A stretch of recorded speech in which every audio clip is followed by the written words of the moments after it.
Salut, c'est Mickaël, entomologiste au Muséum d'Histoire Naturelle de Genève. Alors aujourd'hui, je voulais vous parler de quelque chose qui pique, qui pue et qui pète. Alors ne regardez pas autour de vous, je ne fais pas référence à quelqu'un de votre entourage, non. Je voulais vous parler des insectes. Là, vous voyez de quoi je parle. Et je me suis laissé dire qu'il y en avait parmi vous qui n'aimaient pas trop ça. Bon, faites pas semblant, je vous ai à l'œil. Alors il faut dire que les insectes souffrent d'une très mauvaise réputation depuis longtemps. Il faut dire qu'ils y mettent pas du leur. Entre ceux qui volent très vite, ceux qui ont des longues pattes, qui peuvent nous piquer ou bien même transmettre des maladies mortelles pour l'homme, telles que les moustiques. Tiens, cette bête! Et dis donc, c'est qui nettoie les vitres? Le double emploi du pronom qui n'existe pas dans la langue française. Et un peu de savane, ça existe? Bref, durant nos animations au muséum, on nous pose beaucoup de questions ou on nous rapporte des propos qui sont comme des affirmations et qui sont pourtant fausses. Alors j'en ai sélectionné 3 et je vais essayer de démêler le vrai du faux. Alors, premier courrier du petit Gérard Manvussa. Cher Mickaël, vous êtes très beau, très intelligent.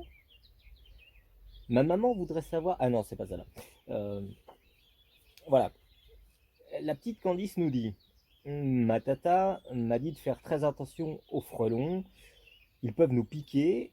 Une piqûre suffit à tuer un homme et 3 piqûres à tuer un cheval.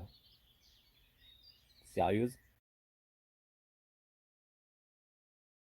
Le frelon européen est un hyménoptère, au même titre que les abeilles, les guêpes, les bourdons et les fourmis. Seules les femelles sont armées d'un dard, et elles s'en servent pour se défendre ou protéger la colonie. Au passage, oui, les femelles bourdons piquent. Alors si vous vous faites piquer par un frelon, et que vous n'êtes pas allergique, vous ne risquez pas grand-chose. Certes, vous aurez mal, vous allez faire une petite réaction cutanée, mais ça passera très vite. Ce sont des animaux plutôt dociles, et si on ne s'approche pas trop près de leur nid, on ne risque pas grand-chose. Ensuite, les piqûres à la gorge restent exceptionnelles et n'arrivent que dans des circonstances particulières. Santé, mais pas des pieds. Ok. Alors, deuxième courrier du petit Pierre qui nous dit: les mouches, c'est vraiment dégueulasse. Ça vit tout le temps sur le caca. Alors, avant de lui éclater la tronche, prenez 30 secondes pour observer une mouche. Vous verrez, elle est recouverte de poils sensitifs qui lui permettent de se repérer dans son environnement. Et pour bien se repérer, la mouche a besoin d'être propre et vous verrez qu'elle passe son temps à se nettoyer. Alors si c'est vrai que certaines espèces pondent leurs œufs dans les excréments, vous verrez qu'il y a une grande majorité d'adultes qui vivent sur les fleurs. Et comme elles sont recouvertes de poils, eh bien, à l'image des abeilles, elles pollinisent, elles transportent du pollen sur leurs poils. Alors, petit conseil, si vous avez une mouche à la maison et que vous voulez vous en débarrasser, le plus simple, vous faites un courant d'air, les mouches n'aiment pas ça, et si vous avez 5 minutes de patience, vous verrez, elles s'en iront d'elles-mêmes.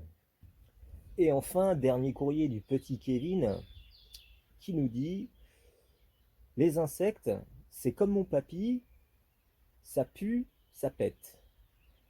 Dites-moi comment m'en débarrasser. Mais tu veux te débarrasser de qui, Kevin? Alors les insectes, ça pue? Ça pète? Eh bien oui, il y a certaines espèces qui pètent. Et pour ça, je vous laisse aller regarder dans votre moteur de recherche le coléoptère bombardier. Vous allez voir, c'est détonnant.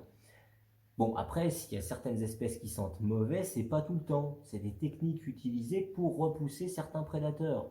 À l'image du staphylin bourdon, qui lui est capable de projeter littéralement ses excréments sur ses ennemis, à ne pas reproduire à la maison. Alors, c'est vrai que si ça refoule grave, il faut comprendre que toutes ces techniques répulsives sont absolument sans danger pour l'homme.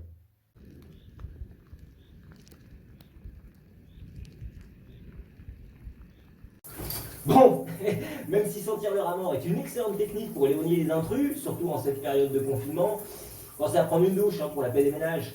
Moi, je vous dis à très vite, prenez soin de vous, restez chez vous, ciao.